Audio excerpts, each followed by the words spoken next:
Um, Good morning.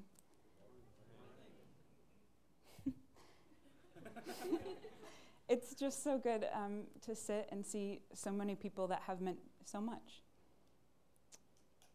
I actually was talking to a friend last night, and I told him, he asked how I was feeling about today, and I told him I have no idea how to begin. And he said, "Oh, just tell them what you mean." And I thought that was really good advice, and so I want to start off by telling you what I mean.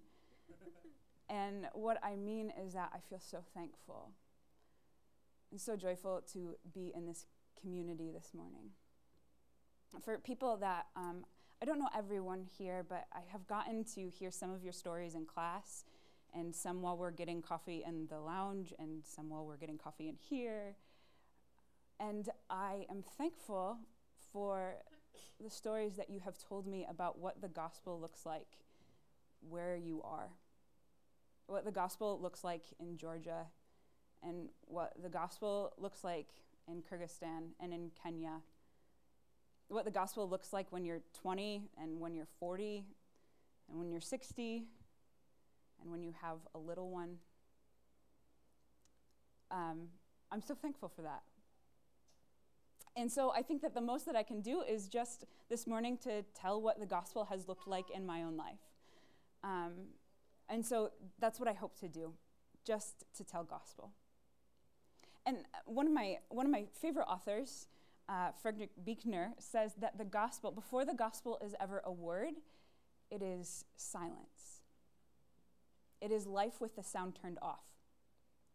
He tries to describe it, and I'll try to give this image as well. He says it's like when you're watching the evening news and you hit the mute button.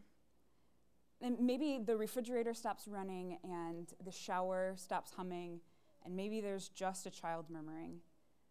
And you're left to sit in silence and to watch what it means to be human. So you're sitting there in the silence, and the pictures of humanity are on the screen. Maybe you see somebody like a fire from the town over, or you see the president behind some podium, or you see men in suits shaking hands, or you see men stomping on statues, or you see some woman with a microphone shoved up in front of her face, and she's standing in front of a broken house. For Buechner, this is where the gospel begins. He says that in starting to tell the gospel, we have to know what it means to sit in our skin, to sit in rooms and wonder why things are the way that they are. I've taken up to walking recently, like walking around the block just to see new things. And it's most curious when it begins to get dusk or dark and the lights begin to show in the rooms, because it's as though you're like walking past these lines of lives, these snapshots into rooms that you get. And most of the time you just see a well-lit wall and some pretty unusual artwork, maybe a blurry television. But if you're lucky, sometimes you'll see a family at the dinner table, even better at a birthday party. Or you'll see someone bouncing a child to sleep. Maybe you'll see somebody arguing. Once I walked past a couple who forgot to pull the shade. I walked really fast. But this is what it is, right? It's babies, and it's couples, and it's dinner tables, and it's football at night. But if we could walk the world at night, or maybe if we could even walk past our own homes and look into the places that hold us, into the rooms that we sit in, what would we find?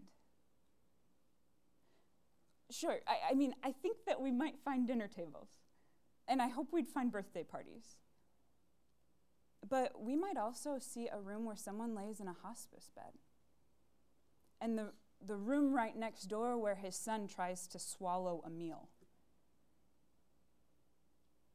We might see someone break a plate, slam a door, and pack a bag. We might see a woman in Syria looking around her living room for the very last time before she and her children become refugees for the rest of their lives. And we might see some guy at some bar with a beer in his hand just afraid because he's not going to be able to pay the heat bill next month. We'd see kings, we'd see presidents, we'd see grandmothers, we'd see someone getting a divorce, we'd see somebody getting laid off, we'd see a kid taking his first drag. But we might also see ourselves, our fathers, our sisters, our brothers, our husbands, our wives, our very best friends. And for a moment, with the sound turned off, if we were to look into the rooms that we live in, we'd see joy, and we'd see celebration, and we'd see really great laughter. But at times we know that we'd see fear. We'd see confusion. We'd see loneliness. We'd see humans that aren't quite at peace in this world. I really like the story Luke includes in his gospel because here are the disciples sitting in a room after Jesus has died. It's very human of them, really. I mean, here they are. They're sitting there. The one that they have loved, the one that they've organized their entire lives around, is gone, and not just gone, dead. And what are they left to? Like fear, confusion, anger maybe? I don't know. But what do people do when they sit in rooms with fear and confusion and grief and anger? Do they cry together? Or are they silent? Are they staring at walls?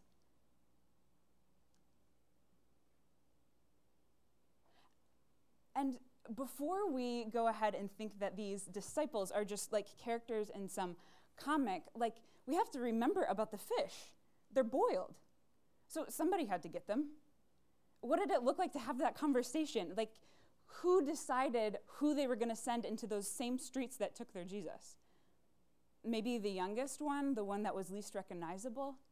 I mean, the poor soul must have scampered through the city, rushed back, slammed the door, held up the fish.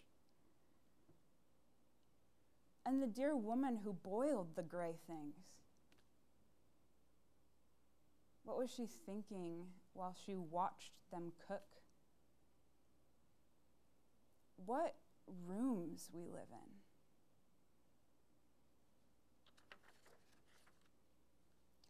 As they were talking about these things, Jesus himself stood among them and said, "Peace to you." In my life, this is the gospel. It's simple, but it's been profound. Jesus himself stood among them. The good God of this world, the resurrected Christ, comes into the room. Eugene Peterson says that we depersonalize God by generalizing him. God as an idea, God as a force, God as a dogma. But since we can't love an idea, a force, or a dogma, we effectively remove love from the biblical command, love God, and replace it with verbs such as acknowledge God, or respect, consider, defend, study. All verbs that require little, if any, personal relationship. But if anything, Jesus did not stand in that room as an idea, but as a reality. As a God, but as a human. And not just any human, a human who had sat in rooms of pain. I mean, just the couple days before, a room of betrayal. A couple days after that, a room of brutality. A couple days after that, hours, a room of stone. Now, when he comes to them, he says to them, "Peace to you."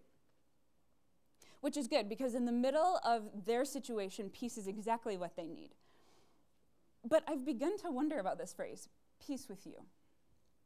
Is this peace that Jesus gives just something outside of himself, something he can give, like a father would give his child a meal or a hug. Is this peace a thing? I found myself asking this because I'm asking for peace in my life.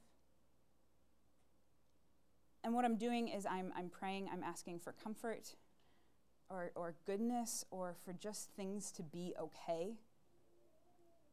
I don't know that everyone prays that same prayer, but I think that we might pray prayers very similar to that. Give me your peace. Let it be okay. I think the Spirit does give us these things. I think he does give us things like peace, stillness of heart, goodness, okayness. But I think he's giving us something more. Because this is what's happening. When I pray for peace and when I pray for goodness, I get frustrated when it leaves me. It's gone so quickly, and then I'm back in the same place saying, God, give me your peace. God, make it okay. What I'm learning is that the peace of Christ is rest. It is contentment. It is okayness. But we don't get this deep peace as like this unattached feeling that God just gives us. We get Christ. We get the man walking into our rooms, and peace just comes with that. The peace we long for is God himself, with us in the rooms we live by the Holy Spirit. This is the very thing we've been longing for since we walked right out of Eden. And God's been telling the story about how he's trying to give himself back to us. First this room, a tent, then a tabernacle, then the upper room where Jesus is there. He'll breathe on us, give us the Holy Spirit. What we long for is to be with Christ.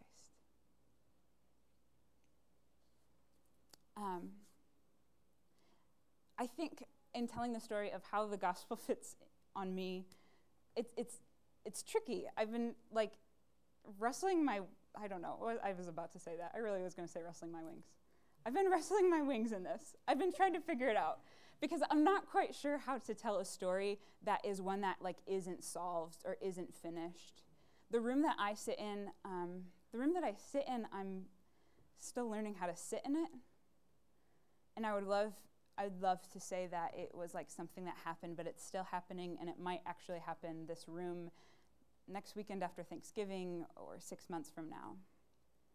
But I think I need to be faithful in telling where the gospel is in my life.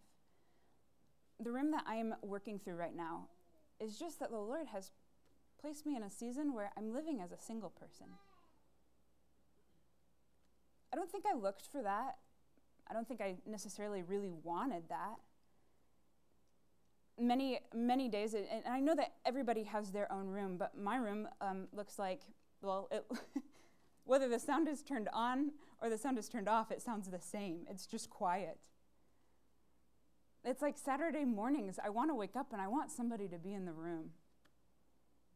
And Sundays after church, I want to come home and talk about what I'm thinking and hearing. I want to get to really know someone, feel like I'm in it with someone. And for some reason, that's not the season I'm in. But little by little, the Lord is changing that in my life.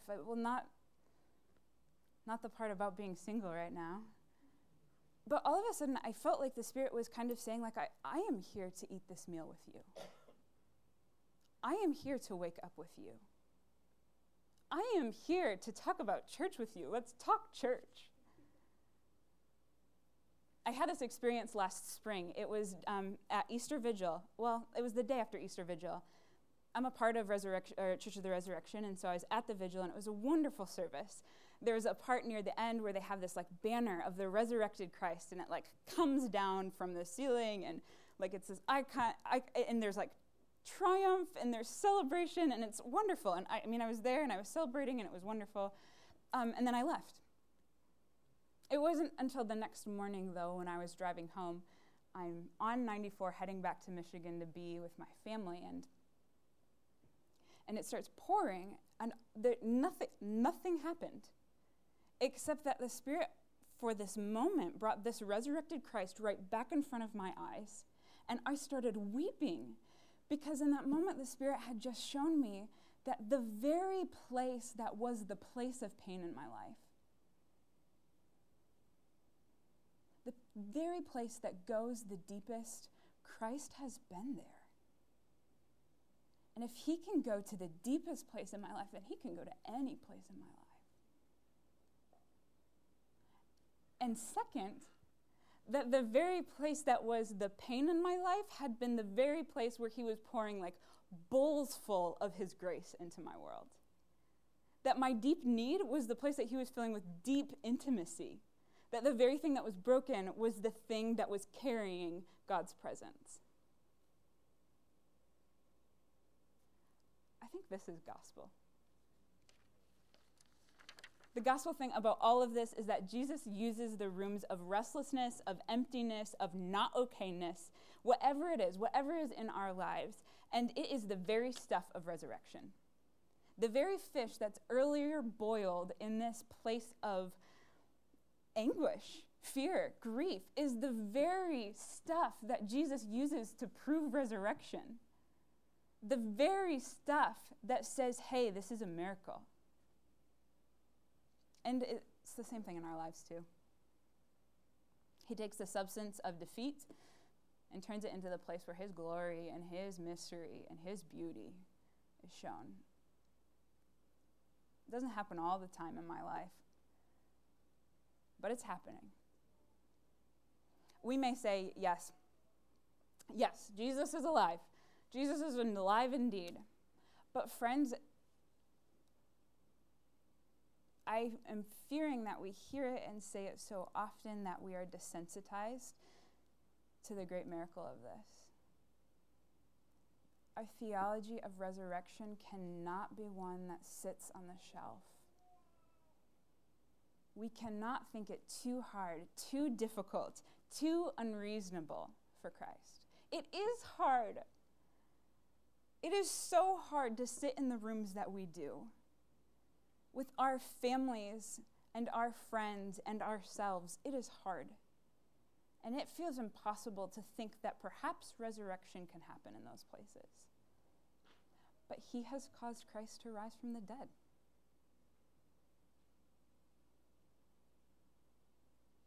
He has caused Christ to rise from the dead. See, we believe, Christians believe, that Jesus is taking our singleness and he is taking our marriages, our children, our parents, our brothers, our sisters, our art, our sexuality, our addictions, our neighborhoods, and our neighbors, our wandering, our churches, our pride, our hypocrisy, our sickness, our Jerusalems, our streets and their hungry people, our Chicagos and their growing crime rates, our world and its Syrias, its Israel's, its Palestine's, our war zones, our synagogues, our churches, our cathedrals, our theologies. We believe that Jesus is taking our upper rooms, our living rooms, our kitchens, and our bedrooms, and we believe that he is walking into them. And he is making us, within them, people who are able to believe that there is hope, that there is life, that there is resurrection, that there is peace. And even if it's not tangible, not this morning, not this week, maybe not even for a couple of years, we believe it could be. If God could resurrect flesh in 3 days, he just might bring life to us too. I don't know when God or how God decides to change our circumstances. I think sometimes he does and sometimes he doesn't. But I think that when we're praying for peace, I don't think that we're actually praying for the changing of circumstances anymore. We're praying that Christ will walk into those circumstances and be our peace. Because in honesty, he's not going to change the streets of Jerusalem. He's going to send us back into them. So, maybe this morning we're just hanging on for Thanksgiving. we just have a couple more days until we can finally rest and sit at tables where there's goodness, but there's probably also some brokenness. Before you get there, or maybe once you get there to Thanksgiving, be with Christ. Maybe just turn the sound off on your life until you're able to feel what it means to be human where you are. And until you feel like the Spirit has walked into that room. So, to you who sit in a room that looks like a desert, to you who sits in a room that looks like fighting or grief or confusion, to you who are healing or holding on behalf of someone else, to you who is suffering, to you who is preparing, to you who is restless or unsatisfied or just tired. Take hope. Because Jesus himself stood among them and said to them, peace. Instead of praying today, I thought maybe we could sing that last refrain of turn your eyes upon Jesus. I guess I'll invite that to be your prayer.